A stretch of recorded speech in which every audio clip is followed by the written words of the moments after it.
सौभाग्य कोहिनूर श्रीमान संजय जैन, श्रीमती ममता जैन परिवार, ग्रेटर कैलाश दिल्ली। सौभाग्य भक्त श्रीमान विजेंद्र जैन, श्रीमती निर्मल जैन परिवार, गुरुग्राम। सौभाग्य भक्त श्री मनीष गोधा, श्रीमती सपना गोधा, गोधा एस्टेट परिवार, इंदौर। सौभाग्य भक्त श्रीमती कुंती देवी जैन, श्री राजीव जैन, श्रीमती मीनाक्षी जैन, कावेरी जैन, उदय जैन, सिविल लाइंस परिवार, दिल्ली। सौभाग्य भक्त Shri Amit Jain, CA, Shrimati Anshul Jain, Anshika Jain, Anuttar Jain, green park परिवार। श्री शंभो स्वस्ति स्वस्ति श्री अभिनंदनः। शेरे समतेना स्वस्ति स्वस्ति शेरे पादा प्रभु सिरे सुपाश स्वस्ति स्वस्ति श्री चंदा श्री पुष्पवंत स्वस्ति स्वस्ति श्री श्रीतलः। श्री कुंतु स्वस्ति स्वस्ति श्री अरहनाता। श्री मल्ली स्वस्ति स्वस्ति श्री मुनिस्मृतः।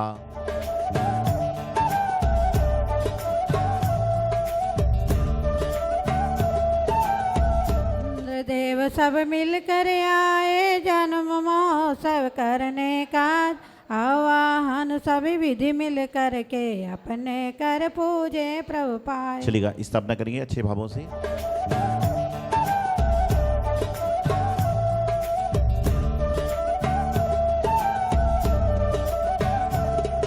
ओम ह्रीं श्री फागुन कृष्ण एकादशी ज्ञान का प्रवक्ता श्री आदिनाथ जय निवार कृपामदी।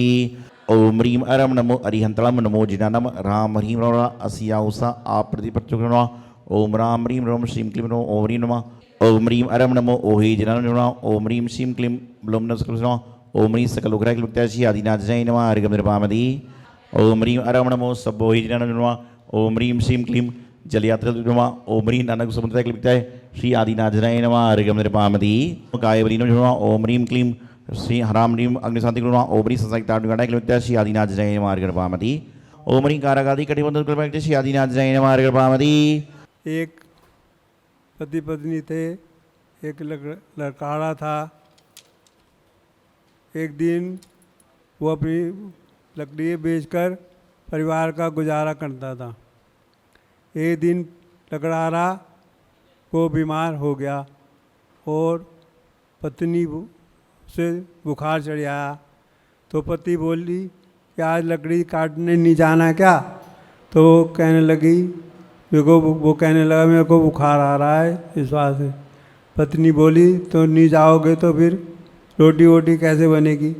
तो पत्नी ने उसको ज़बरदस्ती भेज दिया। अब वो चला तो गया। अब उसको बुखार बहुत तेज़ी था। अब वो वहाँ जाके एक पेड़ के नीचे बैठ गया। अब वो बैठ गया, उसे काम तो हो नहीं रहा था। इतने में वहाँ पर एक मुनिराज आए और मुनिराज ने को देखकर उसने महाराज जी को नमस्ते किया। महाराज जी ने कहा कि क्या बात है? महाराज जी ने कहा मेरे को बुखार आ रहा है, अब मेरे से काम नहीं हो रहा। तो महाराज जी ने कहा कोई बात नहीं, आप नोम हीम नमा की जाप करो, उससे आपका स्वास्थ्य सही हो जाएगा। अब उसको तो वो महाराज जी के कहने से वह नौकार ओम हीम नमा की जाप करता रहा और करते करते वह घर पे पहुंचा। जब वो घर पे पहुंचा तो पत्नी ने कहा लकड़ी कहाँ है? तो वो कहने लगे ओम नमो ओम ही नमः ओम ही नमः ओम ही नमः करता करता बोलता रहा, कुछ निगोड़ जवाब नहीं दिया। अब पत्नी को गुस्सा आ गया। अब पत्नी ने क्या करा कि चूल्हे में से लकड़ी निकाल के उसके सिर पे मारी। अंगारे थे जो वो बन गए रत्नों के। अब वो रत्नों के अंगारे बन के नीचे गिर गए। तो स्त्री बोली अब मैं क्या करूं?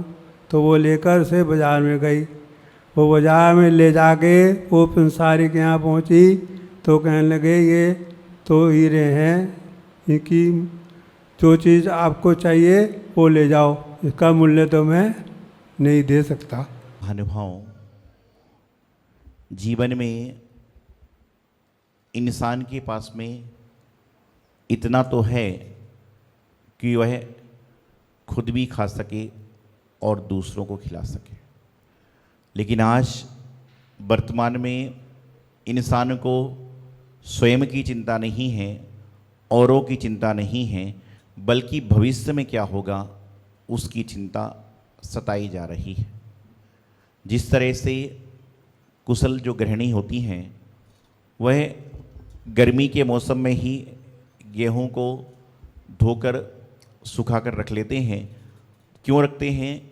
क्योंकि जिसमें हम लोग शुद्ध गेहूं खा सकें, शुद्ध आटे का रोटी आदि का सेवन कर सकें। लेकिन आज वर्तमान में तृष्णा एक ऐसा शब्द है जो इंसान के भीतर इतनी बड़ी हुई है कि यदि उसको 10 चीज़ कमाने की लालसा है और 11 मिल जाए तो वह 20 के चक्कर में लग जाता है और 10 का सुख भोग नहीं पाता। और हमारा मानना तो ये है कि जो आपको मिला है वह बहुत से लोगों को नहीं मिला। आप अपने पास का आनंद लेने का प्रयास करो, क्योंकि आपके पास जो तृष्णा है उसका कोई अंत नहीं। हर चीज़ का अंत है। आग जलेगी तो कभी ना कभी बुझ जाएगी, पानी का कुआं है तो कभी ना कभी सूख जाएगा, लेकिन तृष्णा रूपी जो इंसान के मन में एक किरण घुस चुकी है वह कभी शांत होती ही नहीं। बल्कि तृष्णा की आग तो ऐसी है कि जितना घी डालो उतना भभकती रहती है, जितना घी डालो उतना भभकती रहती है। एक बार रात्रि में लगभग 12-1 बजे एक सेठ को एंजाइटी होने लगी, बेचैनी होने लगी। रात को यदि आपके घर में 10-11-12 बजे रात को आपको बेचैनी होने लगे, एंजाइटी होने लगे, तो आप क्या करते हो? क्या करेगा आदमी? थोड़ा सा छत पे टहलने का प्रयास करेगा कि खुले वातावरण में जाएं। बहुत बड़ा सेट था, गाड़ी थी, नौकर थे, सब कुछ था। उसने सोचा चलो एक काम करता हूँ, थोड़ा सड़क पर टहल के आ जाता हूँ। चांस की बात है उस समय कोई नौकर भी नहीं, गाड़ी भी नहीं, कुछ भी नहीं, खुद ही टहल के चल रहा है। टहलते टहलते उसने कहा एक काम करता हूँ, मंदिर वाले सड़क पर चलता हूँ जहाँ पर मंदिर है, भगवान जी का मंदिर है। उस तरफ वह चलने लगा। तो जैसे ही वहाँ पर मंदिर के पास पहुँचा तो देखा मंदिर के दर पर एक व्यक्ति रो रहा है। मंदिर के दर पर एक व्यक्ति रो रहा है। सेठ ने पूछा क्यों रो रहे हो, क्या कारण है? उसने कहा कि मेरी पत्नी बीमार है और यदि कल मैंने उसके इलाज का प्रबंध नहीं किया तो हो सकता है कि उसकी जान चली जाए, और मेरे पास में पैसा नहीं है जो मैं उसका इलाज करा सकूं। सेठ पैसे वाला था, दयालु भी था, दया भाव भी थे। उसने कहा, अपनी जेब में हाथ डाला और कहा ये पैसे ले लो और अपनी पत्नी का इलाज करा लेना।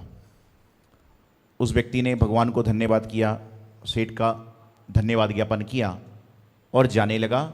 तो सेठ ने बुलाया, बोले इधर आओ। सेठ ने उसको बुलाया और बुलाकर कहा कि यह मेरा एक कार्ड भी रख लो, यदि और भी ज़रूरत पड़े तो मेरे ऑफिस में आ जाना, मुझे टेलीफोन करना, मैं दे दूंगा। उसने कार्ड नहीं लिया। उसने कार्ड नहीं लिया। बोले क्यों? बोले सेठ जी मुझे अपने आप से ज़्यादा मेरे गुरु पर, मेरे प्रभु पर, जिनवाणी माँ पर भरोसा है। जब उन्होंने आधी रात को मेरी सहायता करने के लिए आपको भेज दिया तो भरे दिन में तो आप जैसे बहुत सारे लोगों को अपने आप भेज देंगे। मेरी इतनी आस्था प्रभु पर है। अब आस्था तो रखिए। आपकी आस्था यदि सही होगी तो आपका रास्ता अपने आप निकल जाएगा। लेकिन आपकी आस्था कैसी है? आपकी आस्था कमजोर है, आपकी आस्था नरम है, आपकी आस्था संपूर्ण नहीं है। और जिसके जीवन की आस्था प्रभु के हाथ में है, जिसकी आस्था गुरु के पास है, जिसकी आस्था जिनवाणी के पास है, उसका रास्ता अपने आप सही हो जाएगा। यूँ कहना चाहिए कि उसको अंधेरी रात में भी रोशनी अपने आप दिख जाएगी। एक बार अपनी आस्था को जगा कर तो देखिए। जरूरी नहीं कि आप हर वस्तु मुझे बुलाओ तो ही काम होगी। बस अंतर इतना है कि आप घर बैठे भगवान को, गुरु को याद करो, आपके सारे काम अपने आप हो जाएंगे, क्योंकि आपने तो बोलने का काम कर दिया। लेकिन आज परिस्थिति दूसरी है। यदि आपका बच्चा मंदिर में आहार देने आ जाए अकेला और आहार खत्म होने का टाइम 11-11:30 बजे है, 12:30 बजे तक बच्चा घर नहीं पहुंचा है, तो माँ बाप कम से कम 5 बार फ़ोन लगा लेंगे। पहले बच्चे के फ़ोन पे, नहीं उठ रहा तो मंदिर के मालिक के फ़ोन पर, उसका नहीं उठ रहा तो प्रधान जी के फ़ोन पर, और प्रधान जी का नहीं उठ रहा तो महिला प्रधान जी के ऊपर कि भैया मेरा बच्चा चौके में तो है। मात्र आधे घंटे लेट होने से। और आप सोचिए कि आपकी आस्था उस टीचर पे है जिस टीचर को आप नहीं जानते हो, और उसके भरोसे आप 4-4 साल के बच्चे को 5-5, 6-6 घंटे के लिए छोड़ देते हो। आपको वहां पर कोई विकल्प नहीं, वहां पर टीचर से कोई जान पहचान नहीं है, आप उसके भरोसे छोड़ देते हो। आपकी आस्था आज धोबी पर है। धोबी समझते हो? कपड़े धोने वाला। आप अपना महंगे से महंगा सूट, महंगे से महंगी साड़ी जो अपने परिवार जन को पहनने के लिए नहीं देते हो, लेकिन उस धोबी को धोने के लिए दे देते हो। उस समय आपके मन में कोई विकल्प नहीं होता कि धोबी मेरे कपड़े अच्छे से धोएगा कि नहीं, फाड़ेगा कि नहीं, कुछ करेगा कि नहीं। आपकी आस्था वहां पर है। लेकिन आपका भाई मांगने के लिए आ जाए, आपकी जिठानी देवरानी मांगने के लिए आ जाए, आपकी पड़ोसन मांगने के लिए, तो आप देते नहीं हो। छूना मत, गंदी हो जाएगी। और धोबी को दिए जा रहे हो, फाड़ेगा नहीं फाड़ेगा कोई भरोसा है। क्यों? क्योंकि आपका आस्था न हो चुका। ऐसी आस्था आप गुरु पर लगाइए, ऐसी आस्था प्रभु पर लगाइए, ऐसी आस्था परमेश्वर पर लगाने का प्रयास करो। आपके जीवन का कल्याण अपने आप हो जाएगा। आज मैं यहां पर आ पाओ, मैं कहता हूं झुक जाओ सिर झुकाकर। महाराज जी गर्दन में दर्द है। क्या है? झुक जाओ तो कहते हैं महाराज जी मेरे गर्दन में दर्द है। एक बार ऐसे ही हुआ, 3 मित्र थे, सब अपनी अपनी बात बता रहे थे। एक बोला मेरे पिताजी कलेक्टर हैं, और मेरे पिताजी कलेक्टर हैं तो मेरे पिताजी के सामने लगभग 500-700 लोग तो सिर झुकाकर बैठते हैं। दूसरा बोला ये तो कुछ भी नहीं है। बोले मेरे पिताजी राजा हैं, सारी प्रजा मेरे पिताजी के सामने सिर झुकाती है। तीसरा बोला ये तो कुछ भी नहीं है, मेरे पिताजी के सामने तो सारी दुनिया सिर झुकाती है। बोले तेरे पिताजी क्या है? बोले मेरे पिताजी नाई है। क्या है? मेरे पिताजी नाई है। तो मैं यही कहना चाह रहा हूं कि आपसे कहता हूं कि सिर झुकाओ। आदमी का सिर बड़ी मुश्किल से झुकता है, और नाई के पास जाते हो, क्या सिर झुकाओ, टेढ़ा करो, ऐसा करो, आप तुरंत कर लेते। क्यों? आपको वहां डर नहीं है कि गलती से चक्कू लग गया तो क्या होगा। लेकिन यहां पर क्योंकि आपको देखिए एक प्रकार से विश्वास जग चुका है। अरे आप एयरपोर्ट पे प्लेन में बैठते हो, यदि आपका घर का बच्चा पहली बार गाड़ी चला रहा है तो कम से कम 1 महीने तक तो माँ बाप डरते हैं, पड़ोसी डरते हैं कि बैठेंगे तो कुछ हो ना जाए। लेकिन जब आप एरोप्लेन में बैठते हो, उस समय कभी आपने पूछा कि जो पायलट है वह पहली ड्राइविंग तो नहीं कर रहा है? कभी पूछा क्या आपने? कभी आप ट्रेन में बैठते हो, मेट्रो में बैठते हो, कैब में बैठते हो, कभी आपने ड्राइवर से पूछने का प्रयास किया कि तुम गाड़ी कितने बार चला चुके हो?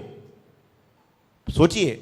लेकिन आपका घर का बच्चा जो कॉन्फिडेंस है पूरा, उसको सरकार से भी मिल चुका है, लाइसेंस मिल चुका है, तो भी डर डर के चलाते। क्यों? क्योंकि आपकी श्रद्धा उधर ज्यादा है, इधर कम है। जितनी श्रद्धा आपकी नाई के प्रति है, जितनी श्रद्धा आपकी धोबी के प्रति है, जितनी श्रद्धा आपकी टीचर के प्रति है, जितनी श्रद्धा आपकी ड्राइवर के प्रति है, उतनी ही श्रद्धा यदि तुमने देवदास गुरु के प्रति लगा ली तो समझ के चलना कि आपके जीवन का कल्याण अपने आप हो जाएगा। आपको कहीं पर भी भटकने की आवश्यकता नहीं पड़ेगी। लेकिन हम भटक रहे हैं, लटक रहे हैं। और आज इंसान की स्थिति बड़ी विचित्र है। आज लोगों के विचार बड़े गलत हैं। बहुत सारे लोग तिजारे जी जाते हैं, कई महीने जाते हैं, कई महापीर जाते हैं, कई आई क्षेत्र जाते हैं, कई बड़े गांव जाते हैं, कई शिखर जी जाते हैं। कुछ लोग इसलिए जा रहे हैं कि हमारे घर का नियम है कि घर से 1 महीने में एक आदमी जाएगा। उनको अता पता नहीं है। उनसे पूछो कि तिजारा के मैं जो पीछे 24 कब से नहीं गया, तो कईयों को तो पता ही नहीं कि 24 बन गई। उनका तो नियम है कि घर में पिताजी ने एक संकल्प किया था कि महीने में एक बार तिजारी पूरा परिवार जाएगा, तो अब घर से एक सदस्य जाने लग गया। 24 के बारे में पता नहीं है, चंद्रलोक के बारे में पता नहीं, बस चला जा रहा है। कईयों को तो ये पता नहीं है कि तिजारा जी में अंदर भी एक पारसनाथ भगवान का मूल मंदिर है। बस वो तो महीने एक बार तिजारा जाना है, लाला राम की दुकान से बादाम सुपारी लौंग लेना है और आना है। और साथ में पत्नी का फोन आ गया कि बड़ी पापड़ लेते आना, तो वो भी ले आना है। ऐसा हो रहा है। कई आदमी तो इसलिए जा रहे हैं। एक बार एक व्यक्ति तिजारा से आ रहा था, मैं रास्ते में था। एक बार मैं तिजारा के रास्ते में जा रहा था, एक व्यक्ति तिजारा से आ रहा था। बोले महाराज जी मैं हर महीने तिजारा जाता हूँ और पूजन की सामग्री वहाँ से लेकर आता हूँ। मैंने कहा अच्छा क्यों? बोले महाराज जी आपसे क्या झूठ बोलना है, तिजारा जी में बादाम होती हैं, लौंग होती हैं और अन्य सारी बड़ी सस्ती मिलती हैं। तो मैंने कहा तिजारा में कोई लौंग सुपारी बादाम की खेती है क्या? बोले नहीं। तो वो तो चला गया। लेकिन मैंने बाद में चिंतन मंथन किया तो मुझे समझ में आया कि जो तिजारा में आप भर भर के माल छोड़ के आते हो ना, बाद में अगले महीने साफ होकर पैकेट बन के वापस ले आते हो। सस्ता कहाँ से हो जाएगा बताइए? जहां पर खेती है, जहां पर कुछ है, वहां तो सस्ता समझ में आता है, लेकिन जहां पर नहीं है वहां पर बाकी सारी बात मिश्रा जी बता देंगे आपको। तो मैं आपको बताना चाहता हूं कि संसार में यही चल रहा है, यही संसार में हो रहा है कि क्या हो रहा है कि हम लोग जा रहे थे, कई तो इस जा रहे हैं कि वहां जाएंगे तो सामान ले आएंगे। अरे भैया सामान लेने मत जाओ, बल्कि वहां जाकर भगवान के सामने अपने आप को देखने का प्रयास करो कि हे प्रभु, जब भी तिजारा जाओ तो वहां पर भगवान के सामने बैठकर कि 1 महीने में मेरे द्वारा जाने अनजाने में ऐसा ऐसा कार्य हुआ है, उसकी अपनी आत्म आलोचना करने का प्रयास करें। लेकिन आज हम लोग क्या कर रहे हैं, बस जा तो रहे हैं, लेकिन जाने के बाद में महावीर जी तो कई लोग जाते हैं, लेकिन उनको ये पता नहीं कि नीचे रत्नों की मूर्ति भी विराजमान है संग्रहालय में, पता ही नहीं है। अभी कईयों को तो ये पता नहीं है कि भगवान महावीर स्वामी के बाजू में जो 2 प्रतिमा है वो कौन कौन से भगवान की, मालूम ही नहीं है। क्यों? हमने तो अपना अर्घम निर्वापति एक फोटो खिंचाई कि I am eight Mahavir ji, बस, और उसके बाद अपने काम पे आदमी चल जाया करता है। ये संसार में चल रहा है। अरे भाई, मैं आपको बताना चाह रहा हूं कि जीवन में ये काम भी करो, जरूरी है, फोटो खींचो और तमाम में डालो, उससे देखकर लोगों को प्रेरणा मिलेगी। लेकिन क्या करो कि अपने आप को भी खिंचवाने का तो प्रयास करो। एक बार जब महावीर जी जाओ, बहुत कम समय मिलता है भगवान के सामने खड़े होने को आपको। जब भी भगवान महावीर स्वामी के पास जाओ तो एक बार भगवान से दृष्टि मिलाने का प्रयास करो और पीछे बैठकर आत्मचिंतन करो, आत्म आलोचना करो कि हे प्रभु महावीर भगवान, आपसे मैं हर महीने आदेश लेकर जाता हूं, हर महीने उपदेश लेकर जाता हूं, और उसके बाद में मेरी दिनचर्या कैसी है। तो जीवन में हमारी श्रद्धा, हमारी आस्था, हमारा विश्वास कितना है। हमारी श्रद्धा तब तक है जब तक हमारे मन की होती है, हमारा विश्वास तब तक ही है तब तक हमारी मन का होता है, हमारी भावना जब तक है जब तक हमारे मन की होती है। तो ये आस्था, श्रद्धा, विश्वास नहीं, ये व्यापार है।